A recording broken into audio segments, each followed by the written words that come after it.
ആകാശവാണി വാർത്താവീക്ഷണം. അന്ധതയെ പ്രതിരോധിക്കാൻ സമൂഹം കണ്ണു തുറക്കണം. തയ്യാറാക്കിയത് CV ശ്രീജിത്ത്, മാധ്യമപ്രവർത്തകൻ. അവതരണം ലക്ഷ്മി ശ്രീ വിജയ.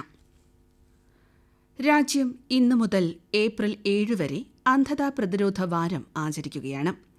അന്ധത വ്യക്തിപരമായ ഒരു ആരോഗ്യ പ്രശ്നമല്ല, അത് ഒരു സാമൂഹികവും സാമ്പത്തികവുമായ പ്രശ്നം കൂടിയാണ്.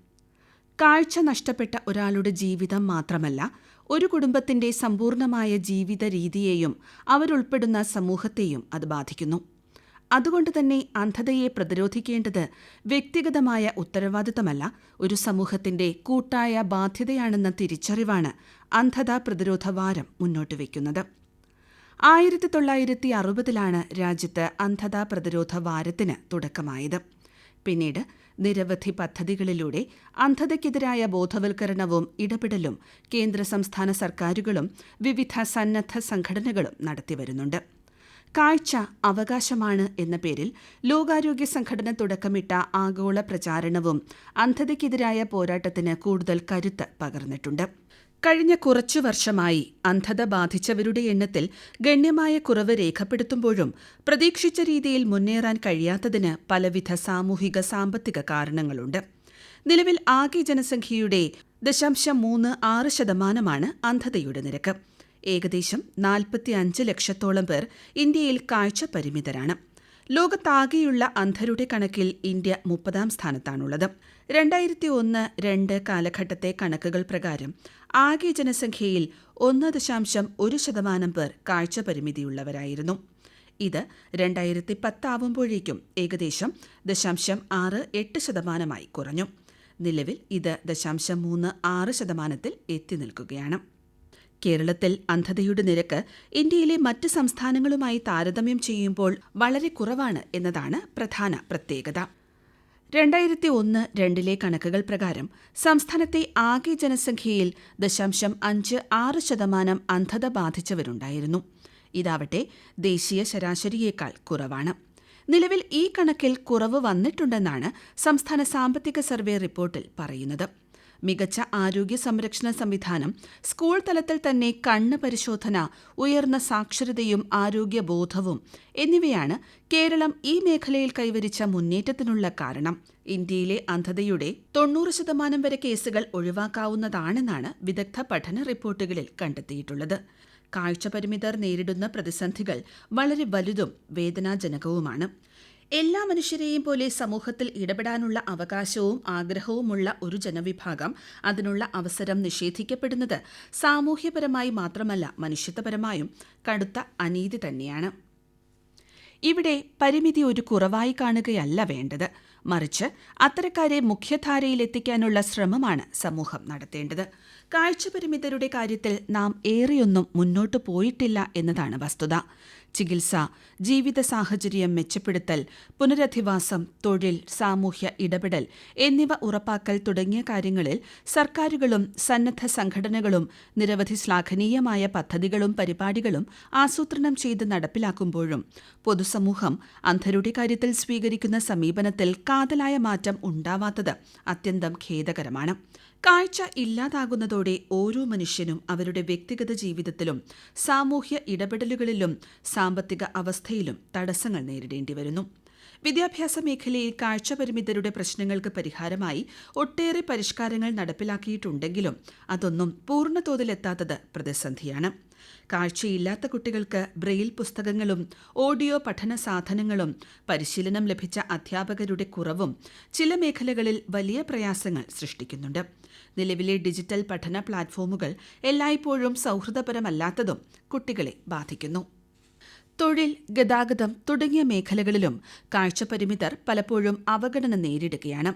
എത്ര തന്നെ മുന്നോട്ടുപോയി എന്നവകാശപ്പെടുമ്പോഴും കാഴ്ചപരിമിതർക്ക് ജോലി അവസരങ്ങൾ നിലവിൽ പരിമിതമാണ്. തൊഴിലുടമകളുടെ നിഷേധാത്മക സമീപനം, കാഴ്ചപരിമിതർക്ക് അനുകൂലമായ തൊഴിൽ സാഹചര്യം ഇല്ലാത്തത് എന്നിവയും മാറേണ്ടതുണ്ട്. പൊതുഗതാഗതത്തിൽ സൗഹൃദപരമായ സൗകര്യങ്ങളുടെ അഭാവം, റോഡുകളും പൊതുസ്ഥലങ്ങളും സുരക്ഷിതമല്ലാത്തത്, ബ്രെയിൽ സൈൻ ബോർഡുകളുടെയും ശബ്ദസൂചനാ സംവിധാനങ്ങളുടെയും കുറവ് എന്നിവ ഗതാഗത മേഖലയിൽ കാഴ്ചപരിമിതരെ വല്ലാതെ പ്രയാസപ്പെടുത്തുന്നുണ്ട്. സാമൂഹ്യപരമായ പ്രശ്നങ്ങളാണ് കാഴ്ചപരിമിതരെ വലിയ തോതിൽ മാനസിക സംഘർഷങ്ങളിൽ കൊണ്ടെത്തിക്കുന്നത്. കണ്ണിന്റെ ആരോഗ്യം സംരക്ഷിക്കാനുള്ള ജാഗ്രത ഓരോരുത്തരിലും നിന്നും ഉണ്ടാവേണ്ടതാണ്. പ്രത്യേകിച്ചും കടുത്ത വേനൽക്കാലം അഭിമുഖീകരിക്കുന്ന സാഹചര്യത്തിൽ കൃത്യമായ പ്രതിരോധ മുൻകരുതൽ നടപടികൾ സ്വീകരിക്കേണ്ടതുണ്ട്. കടുത്ത വെയിലും പൊടിയും കണ്ണിൽ കലശലായ വരൾച്ചയുണ്ടാക്കുമെന്നാണ് നേത്രരോഗ വിദഗ്ധർ പറയുന്നത്. കണ്ണിലെ കണ്ണീർ ഗ്രന്ഥികൾ ഉണങ്ങുന്നതോടെയാണ് കണ്ണ് വരൾച്ചയിലാകുന്നത്. വെയിലിൽ സൺഗ്ലാസ് ഉപയോഗിക്കുന്നതടക്കമുള്ള പ്രതിരോധ മാർഗങ്ങളാണ് സ്വീകരിക്കേണ്ടത്.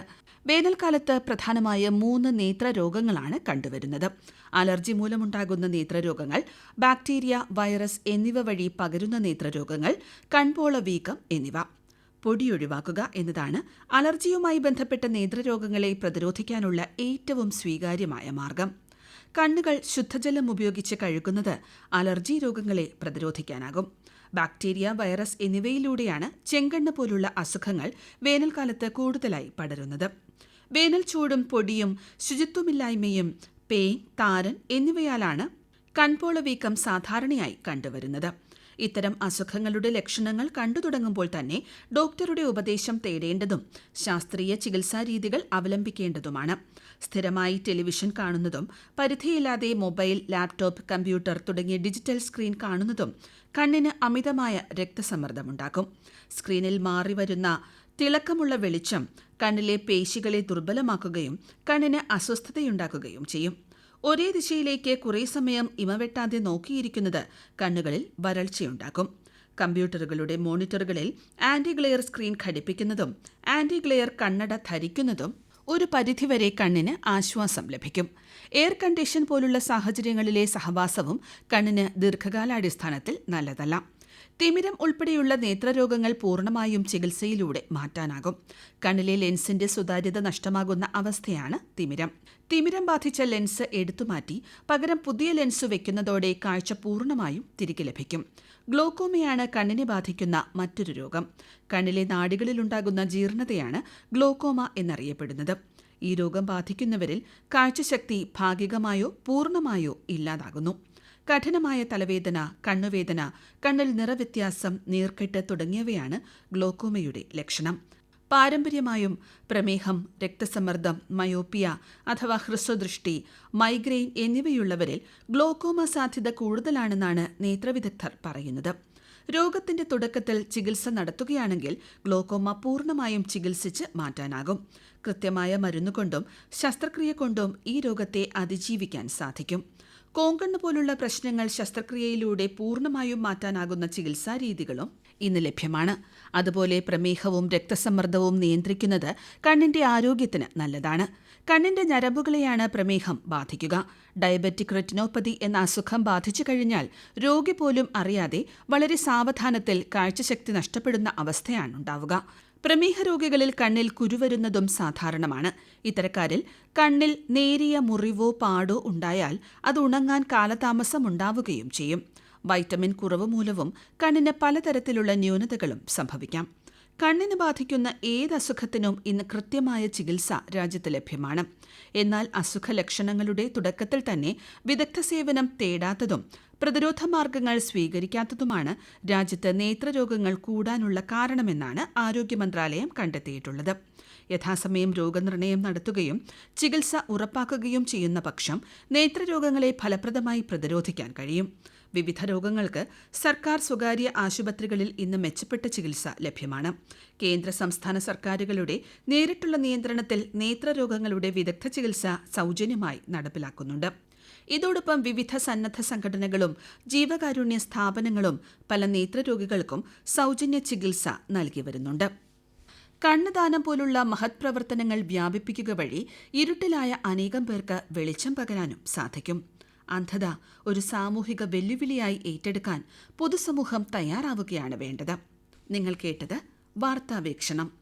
അന്ധതയെ പ്രതിരോധിക്കാൻ സമൂഹം കണ്ണു തുറക്കണം.